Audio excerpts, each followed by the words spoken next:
How's it going, guys? My name is Lost and welcome to another Kingdom Hearts Union Cross video.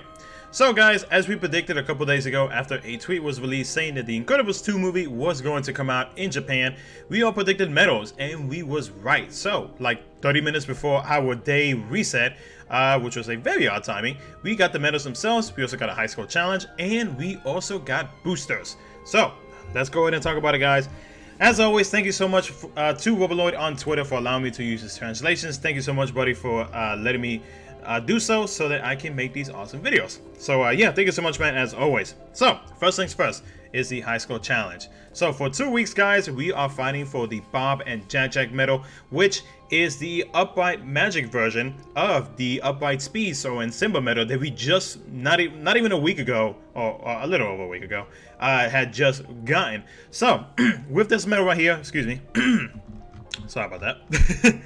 It is a tier 8 medal, upright magic, 9 gauges, 27.72 multiplier. He is a random attacker and deals 3 massive hits. So yeah, everybody is definitely going to go ham, just like everybody did for the Sora and Simba medal, just because of that high multiplier. It's going to be freaking fantastic against raid bosses, PvP, or even Coliseum guys. So yeah, good luck to everybody out there. Again, if you want to get a boosted version, you have to be in top 100 to do so. It's not like global where you have to be in top 1000. No, it's a little bit more competitive in my opinion over here in JP, because of the fact that only 100 players can get a boosted version, which kind of sucks. I wish they would increase that, but what can you do? But yeah, 2 weeks, guys, so good luck to everybody out there trying to get this medal.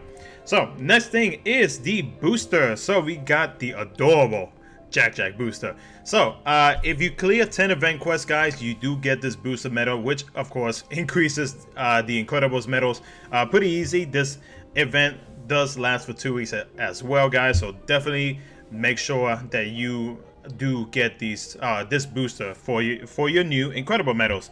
So next thing, which is I guess the last thing, but it's gonna be a lot that I want to get a little bit more in depth with these medals specifically, only because there is a bit of a difference between these new Prime Incredible medals and the old Incredible medals that we used to have. So based off of Roboloid's translations, I'm going to read exactly that he translated. This banner features a first free pull. Awesome. You do get 2 6-star Incredible medals per pull. Awesome. And it is a 5 mercy pull, so you do get the 7-star Mr. Incredible medal. So let's talk about these medals specifically. I'm going to read these translations. Actually, you know what, guys? No, actually, yeah, we'll do that. I'm going to read the actual translations to these medals. So, Prime Mr. Incredible. He is a tier 5 medal. Upright power, gauges 3, multiplier, which is the big thing that I want to talk about, is a 19.95 to 24.55, and this is a 7-star multiplier. He is an AoE, and for 1 turn buffs upright attack by 3 tiers, raises guild of all medals by 90%, so that is our new highest guild increase right there from a medal. And damage scales higher with more party members in the party. Raises the enemy's counters by +3. So yeah, big difference between some of the old Prime medals compared to this Prime medal is the multiplier. The multiplier is actually slightly weaker than previous multipliers that we have had in Prime medals before. So take example, we're going to compare this to our 7-star, our brand new, still recently brand new 7-star Prime Illustrated Roxas, whose multiplier at a 7-star is actually a 23.85 to a 35.90. So you can see right there, guys, that it is actually a difference right there when it comes to actual raw damage. So the only thing that kind of backs up this medal is the fact that it raises the enemy's counters by +3, which is my guess as to why they did not actually make this multiplier the same multiplier as Prime Illustrated Roxas. So I mean, it does have its ups and downs, you know. I mean, it's still a good multiplier, don't get me wrong, but it does raise the enemy counters by +3. So in my opinion, it's up to you guys whether or not. Oh, and also it increases the guild by 90%. So it's kind of hard to decide as to whether or not you should pull for these medals or not, because I mean, both medals do have their ups and, well, not really downs, but more ups. So it's honestly up to you guys as to whether or not you need this medal. Either ways though, I mean, it's still a strong medal to to have, especially with those counters and whatnot increasing by 3. So it could be situational. Let's say that this medal can be used in situational events or fights, you know, depending on like what it is that we're actually doing. So that's a Prime Mr. Incredible. Prime Mrs. Incredible is she is a tier 4 medal, so this is not a tier 5 medal compared to the Mr. Incredible. So she is up by speed. Gauges is 1. Multiplier as a 7-star is a 17.20 to a 21.21. It is AoE, and for 1 turn buffs upright attack by +3, raises the guilt of all medals by 20%, so it's not as strong as Mr. Incredible. Overwrites the enemy's PSM attack by -2, so that's something from KHUx Sky.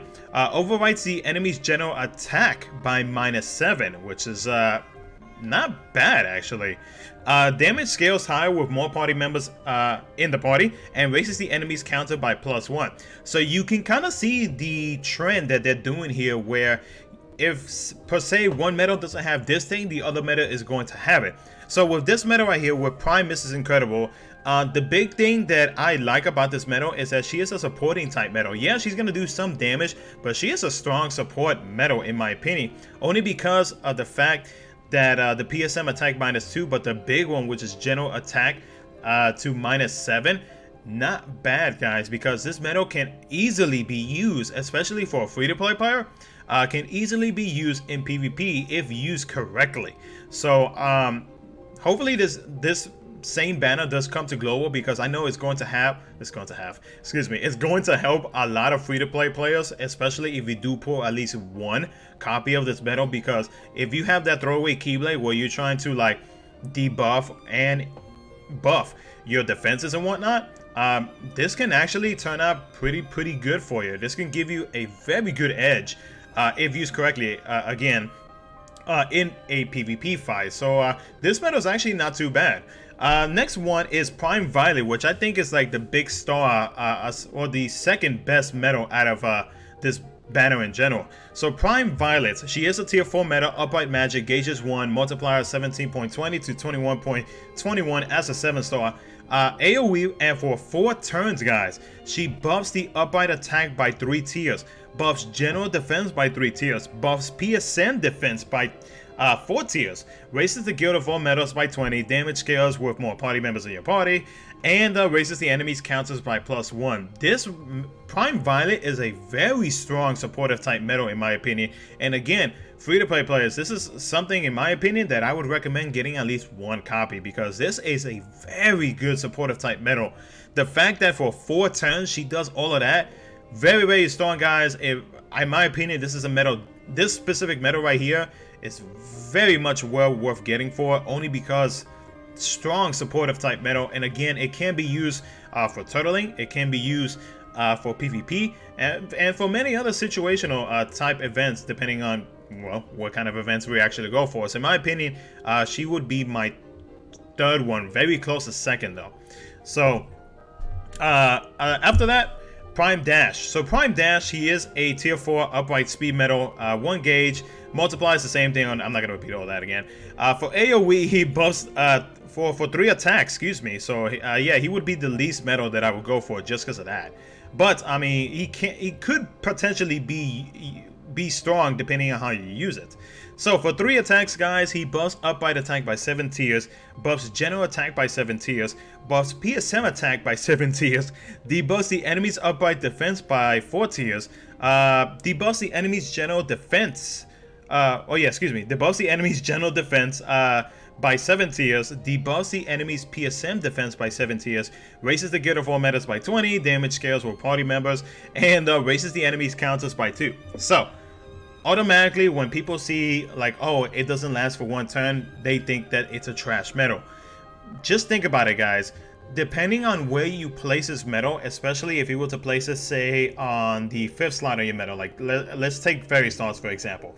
If you place this medal on the 5th slot or the pet slot, you get all of those awesome debuffs. Especially this medal can definitely help you out in a situation where in PvP specifically, where if per se they hit you with triple threat twice, they skip your buffing medal and you have no way to buff yourselves, this metal right here could actually help you out in that situation right there. If, say, like you're using fairy stars and they hit you with a second triple threat and then it's your turn, this one can actually help you out because it'll pretty much cover all of the bases when it comes to buffs and debuffs and whatnot. So this metal could be used for a situation like that. It doesn't even have to be PvP.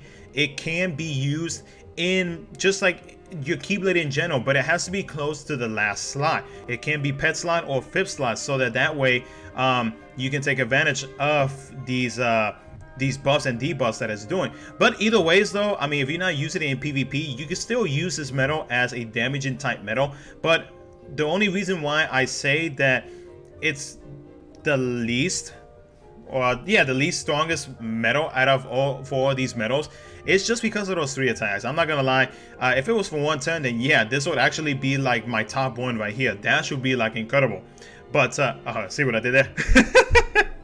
But yeah, I mean, if it wasn't for those 3 attacks, guys, he would be my number 1. But he is actually going to be my 4th metal in the list of these metals right here. So yeah, I'm going to go ahead and revise my list because I did say that Incredible was first and then Mrs. Incredible second. I'm gonna have to go with Mr. Incredible first, Violet for second, and then Mrs. Incredible for third, and then Dash for fourth.